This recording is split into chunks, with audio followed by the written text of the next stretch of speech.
Saul Canelo Alvarez, born 18th of July, 1990 in Guadalajara, Mexico.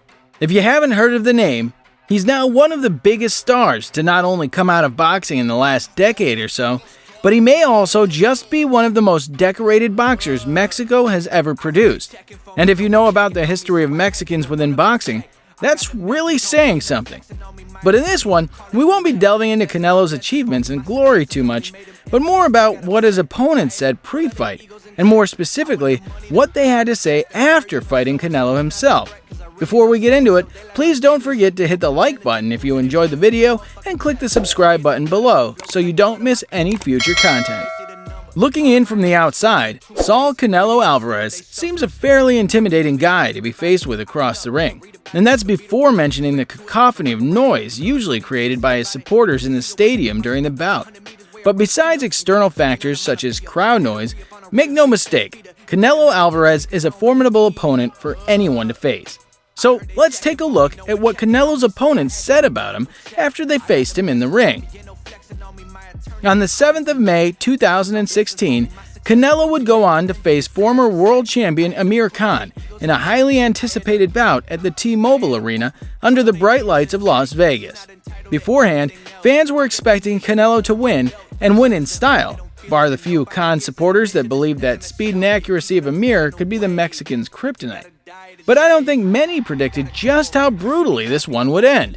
In the pre-fight conference, Amir would go on to praise Canelo and the previous opponents he has faced, and also expressed his reasons for taking the fight. Because I really believe I can win this fight. And otherwise, if I didn't believe I could win this fight, I wouldn't be here.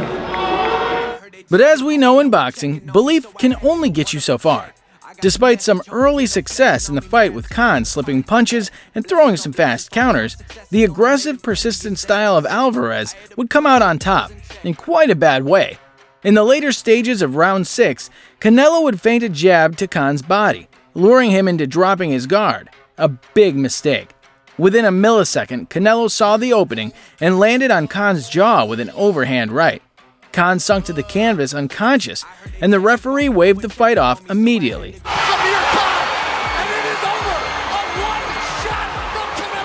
Another brutal highlight reel knockout for the Mexican.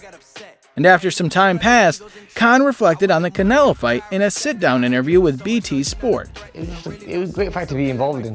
Canelo is a superstar in the game of boxing, and I wanted to be fighting the best names and the biggest names in boxing. He had the weight behind him. I remember hitting him, and he didn't budge. He did not even move. A year or so on from the Amir Khan bout, Canelo would take on, at that time, undefeated Kazakhstani boxer and world champion Gennady Golovkin, in arguably one of boxing's biggest ever fights. The first couple of rounds, as expected, would be somewhat of a rangefinder for both fighters, but as the fight developed into the middle rounds, Gennady picked up his pace and became more aggressive to both the head and body of Canelo. However, in the last 3 championship rounds of the bout, the Mexican fighter started to regain some ground and land a lot more punches, making the fight very difficult to judge. In the end, it was just too close to call for the judges, and the fight ended in a split decision draw. Today people give me, draw, just my focus on boxing, I think, look my belts, I still champion, Max, I'm not lost. Doctors, sent me photos, just said, look, he's muscle, just injection to muscles, and he used something like pills. After the controversy and excitement of the first, the pair would then be scheduled to fight for a second time in the spring of 2018, only for it to be suspended because of a failed drug test on the part of Canelo Alvarez. Canelo went on to blame the failed test on bad meat, but as expected, the failed test before one of the biggest matches in boxing history caused outrage amongst the boxing community. But aside from the goings-on outside of the ring, Gennady made an effort to stay on topic when asked about his rematch with Alvarez. If you want to watch who win, who real champion, please welcome to Vegas, May 5th, Cinco de Mayo, or watch pay-per-view, HBO pay-per-view. After another classic and both fighters putting everything on the line, it was another close one to call, and the bout ended in yet more controversy, with Canelo Alvarez taking a majority decision victory. In Golovkin's post-fight interview, he would go on to congratulate Canelo and his team before reinstating that he felt comfortable in the fight and that he felt both of them were controlling the pace. I felt very comfortable. I think we control the fight, all the jabs, and even though he was not running this time, it doesn't mean that he was controlling the fight. We were controlling the fight.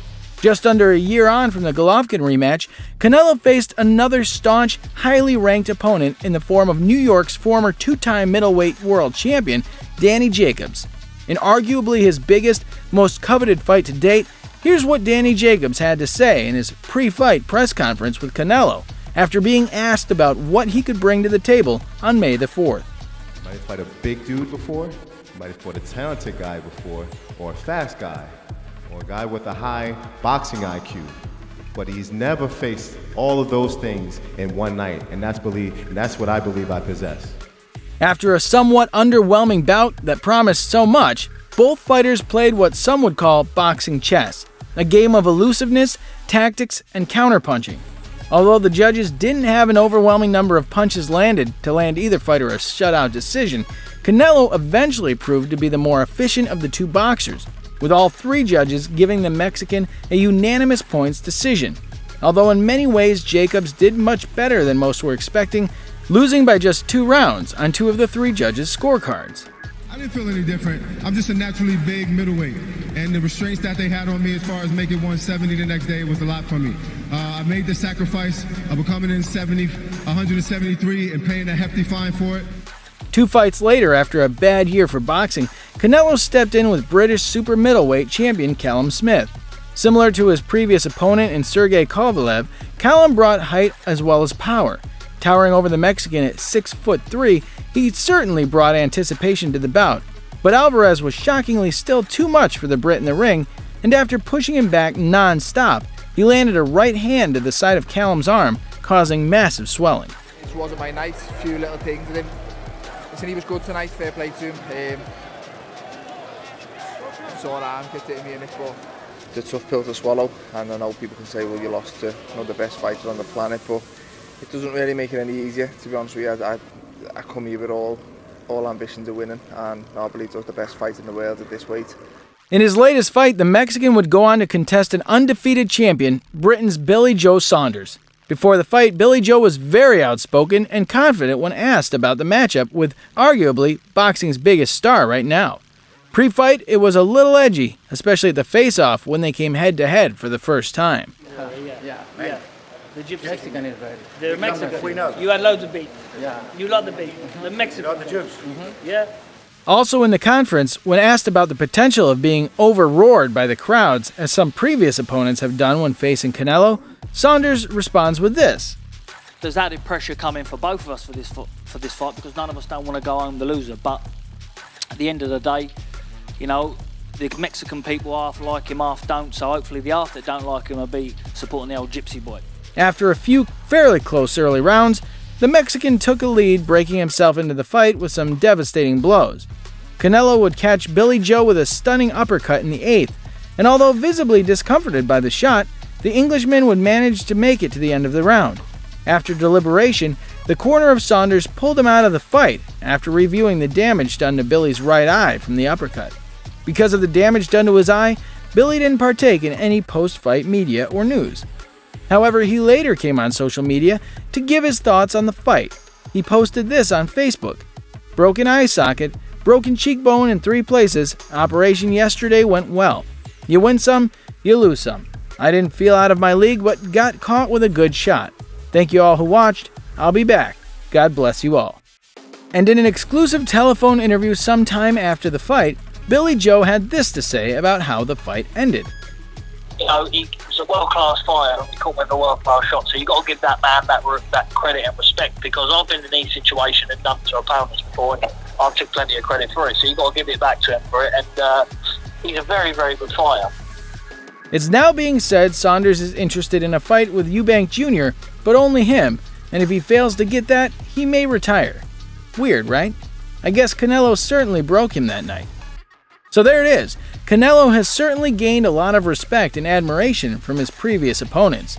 Regardless of what they may say pre-fight to build the anticipation, one thing's for sure, Canelo is a savage in the ring. Thanks for watching.